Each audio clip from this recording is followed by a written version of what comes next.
কি ধৰণে অস্পষ্টীকৰণ মানে আমাৰ এটা নিঃসংগভাৱে আচলতে এটা যিটো কথা আমাৰ মাজত নাথাকে বা যিটো মাজত আমাৰ মাজত নাই তেখেতৰ এটা আমাৰ আচলতে বিৰোধী আচৰণ বিপদে পৰিচালিত কৰিবৰ কাৰণে আমাৰ সংগঠনটো ওলাইছে। সেয়েহে আমি আপোনালোকৰ আচলতে প্ৰেছমিটটোৰ সহায় সহযোগিতাত আমি ৰাজহুৱা কৰিব বিচাৰিছোঁ।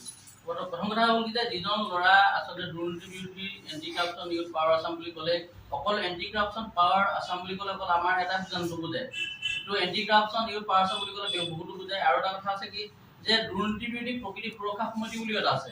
আৰু যি ল'ৰাটোৰ নামটো কি আছিল তেখেতৰ এই কি ক'লে তৰচিং তেওঁ যি ল'ৰাটো আচলতে যি দুষ্কৃতি কাৰ্যত আচলতে লিপ্ত হৈছে বুলি ক'ব লাগিব।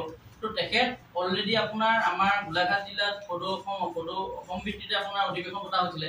সেই অধিৱেশনৰ তেখেত জড়িত আছিলে, কিন্তু তাৰপিছত আপোনাৰ 25 তাৰিখে তেখেতক আমি উলিয়াই দিয়া হৈছিলে। এইটো কাৰণে উলিয়াইছে যে তেখেতৰ কিছুমান কাম কাজ আমি অনিয়ম হিচাপে আমি পাইছিলোঁ। আৰু তেখেতক এটা কথা কৈছিলোঁ যে আমি কাৰ্বি আংলং জিলাত যেতিয়ালৈকে আমাৰ এখন আকৌ 9 ডিচেম্বৰত অন্তঃৰাষ্ট্ৰীয় দুৰ্নীতি বিৰোধী আমি দিৱস পতা যায়, সেই দিৱসৰ পিছতহে আকৌ তোমাক আমি আমাৰ সংগঠনলৈ আমি আঁকোৱালি ল'ম।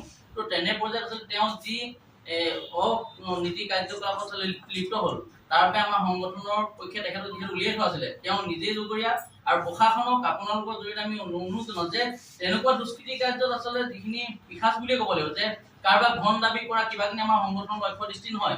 আমাৰ সংগঠনটোৰ লক্ষ্য দৃষ্টি হ'ল যে যিখিনি গ্ৰাম্য অঞ্চলক আমি সজাগ আৰু সচেতন কৰি পেলাই মূল্য বৃদ্ধিকে লৈ পেলাই যিখিনি আচলতে দুৰ্নীতি, সেই দুৰ্নীতিখিনি কিছু আমি হ্ৰাস কৰিব পাৰোঁ নেকি আৰু আপোনালোকৰ সহায় সহযোগিতাই। এই ধৰণৰ যদি মানুহ থাকে বা আমাৰ মাজতো যদি কোনোবা থাকে বিষয়ববীয়া, প্ৰশাসনে কঠোৰতকৈ কঠোৰ আইনগত ব্যৱস্থা ল'বলৈ আমি অনুৰোধ জনালোঁ।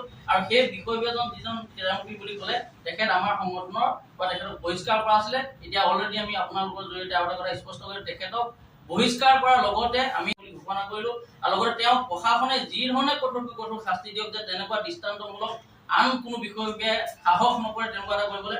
আৰু অনাগত সময়ত আমাৰ সংগঠনৰ মাজত এই কাৰ্বি আংলংকে বুলি নহয় সমগ্ৰ অসমত আমাৰ যিমানখিনি ডিষ্ট্ৰিক্ট কমিটি, আঞ্চলিক কমিটি, মহকুমা কমিটি আছে, তেনেকুৱা যদি বিষয়ববীয়া তেনেকে মানুহৰ মাজত আচলতে অনৈতিক কাৰ্যকলাপত লিপ্ত হ'বলগীয়া বিষয়ববীয়া আছে, তেনেহ'লে তেখেতলোকক অনতিপলমে আমিও চিনাক্ত কৰি পেলাই আমি প্ৰশাসনৰ হাতলৈ আমি গতাই দিম বুলি আপোনালোকক জনাইছোঁ।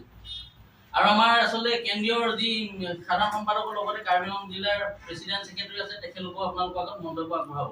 আচ্ছা, আপুনি খন্তেক আগতে জুন মাহৰ 18 তাৰিখে আমাৰ হেৰি আছিলে অধিৱেশন আছিলে গোলাঘাটত। তো তেখেত তেতিয়ালৈকে আছিলে যেতিয়া আমি যি শুনিলোঁ যে তেখেতৰ অন্তি কিছুমান আমি ফোন বাৰ্তালাপ কৰিছিলোঁ, তেতিয়া আমি তেখেতক বহিষ্কাৰ কৰিম বুলি উলিয়াই দিয়াছিলে। তেখেতক এটা আমি কথা যে যেতিয়ালৈকে 9 ডিচেম্বৰ প্ৰগ্ৰেম নহয় তেতিয়ালৈকে কিন্তু তুমি আমাৰ সংগঠনৰ পৰা বহিষ্কাৰ হৈ আছা। আপোনাৰ যি ধন দাবী সেই ক্ৰাইম কৰিছে, তেওঁ ক্ৰাইমত আমি সম্পূৰ্ণভাৱে আমাৰ দুৰ্নীতি বিৰোধী যুৱ শক্তিৰ অসমৰ উদ্দেশ্য এটাই ৰাইজক সজাগ আৰু সচেতন কৰা, আৰু অন্য উদ্দেশ্য নাই।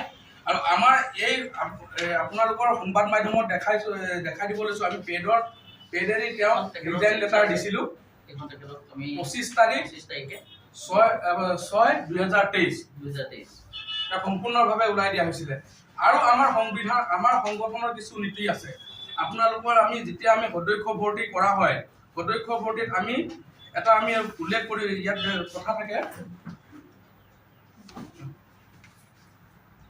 আপোনাৰ লিখিত হিচাপত থাকে, ওপৰৰ উল্লেখিত সকলো তথা মই সম্পূৰ্ণ শুদ্ধ নিয়মৰ লগতে সংগঠন সকলো ধৰণৰ সংবিধান নীতি লৈ কোনো ধৰণৰ কাকো ধন দাবী নকৰোঁ। ছ'চিয়েল মিডিয়াত মই সংগঠনৰ কোনো নেতাবাচক মন্তব্য ব্যক্তিগতভাৱে প্ৰকাশ নকৰোঁ।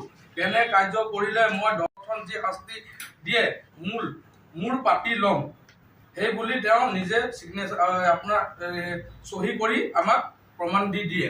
আৰু তেওঁলোকৰ আমি প্ৰমাণ পত্ৰ লোৱা হয়, আধাৰ কাৰ্ড, আপোনাৰ ভোটাৰ আই কাৰ্ড, তাৰপিছত আপোনাৰ পান কাৰ্ড ইত্যাদি আমি লোৱা হয়। আৰু আমাৰ সংগঠনৰ যি উদ্দেশ্য আছে, আপোনালোকে নিশ্চয় সংবাদ মাধ্যম ইয়াত আমি কৰিছিলোঁ, ধন দাবী যিকোনো আমাৰ দুৰ্নীতি বিৰোধী যুৱ শক্তি অসমৰ সদস্যৰ পৰা, আমাৰ কেন্দ্ৰীয় সমিতিৰ পৰা, আমাৰ জিলা সমিতিয়ে পৰা এনেকুৱা অভিযোগ আহে যদি আমি তৎকালীনভাৱে তেওঁলোকক বহিষ্কাৰ কৰা আমাৰ এই ফৰ্মত আপোনাৰ স্পষ্টকৰণ দি আমি কৰা হৈছে। গতিকে তেওঁ আমাৰ সংগঠনৰ পৰা 25 তাৰিখে তেওঁক আমি সম্পূৰ্ণভাৱে ওলাই দিছিলোঁ। আৰু তেওঁ সংগঠনৰ কোনো কাম কাজ কৰিবলৈ আমি তেওঁক বাৰম্বাৰ তেওঁক কোৱা হৈছিলে। আৰু আমি ডিফু আঞ্চলিক সমিতিৰ সভাপতিক আমি এই দায়িত্ব দিয়া হৈছিলে। তেওঁ দায়িত্ব দি অৰ্পণ কৰি লগালগ তেওঁক ওলাই দিয়া হৈছিলে।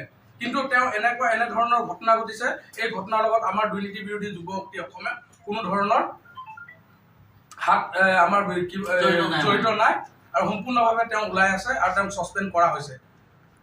আৰু ইয়াৰ ওপৰত যদি আমি প্ৰশাসনক আমাৰ বেয়া পাব নালাগে, আমাৰ মাজত কিছুমান বিৰোধিতা আচৰণ থাকে আৰু ইটো সংগঠনে সেইটো সংগঠনক আচলতে কিছুমান ক্ষেত্ৰত বিপথে পৰিচালিত কৰিবৰ কাৰণে খুব কৌশলী কিছুমান সিদ্ধান্ত লয়। ঠিক তেনেধৰণে যে আমাৰ মাজত নাইকিয়া সেইটো মই ক'ব নোৱাৰোঁ। কেছ মানে আপোনাৰ অপ্ৰিয় হ'ল কথাষাৰ সত্য, কিন্তু কিছুমান সংগঠনে কিছুমান আজি মই আপোনালোকক আগত কৈ গৈছোঁ যে এণ্টি কৰাপশ্যন বুলি ক'লে অকল দুৰ্নীতি বিৰোধী যুৱ শক্তি অসমকে নুবুজায়। এণ্টি কৰাপশ্যন বুলি ক'লে চৰকাৰী বা বেচৰকাৰী কেইবাটাও আচলতে আছে। ঠিক তেনেধৰণে কিছুমানে আমাৰ সংগঠনটোক কিছুমান ডমিনেট কৰিবৰ কাৰণেও এনেকুৱা আচলতে অপপ্ৰচাৰ কিছুমান চলায় বুলি আপোনালোকৰ আগত আমি ব্যক্ত কৰিছোঁ, অৱগত কৰিছোঁ আচলতে। আৰু আপোনালোকৰ সংবাদ মাধ্যমত আমি ক'ব খুজিছোঁ, দুৰ্নীতি বিৰোধী যুৱ শক্তি অসম আৰু দুৰ্নীতি বিৰোধী যুৱ শক্তি কাৰ্বি আংলঙৰ সদস্য তেওঁ নহয়। Anti corruption youth power of Assam আৰু এণ্টি কৰাপশ্যন কাৰ্বি আংলঙৰ তেওঁ কোনো সদস্য নহয়। তেওঁ এই সংগঠনটো যিটো আপোনাৰ নাম ব্যৱহাৰ কৰিছে, তেওঁক ইমিডিয়েটলি আমিও লিখিত ব্যৱস্থা ল'বলৈ আমি চেষ্টা চলাম আৰু আমি আইনগত হিচাপত যেনেধৰণৰ কৰিব লাগে আমি কৰিম আৰু দোষী শাস্তি পাব লাগে। আমাৰ এইটো দাবী দুৰ্নীতি বিৰোধী যুৱ শক্তি অসমৰ তৰফৰ পৰা।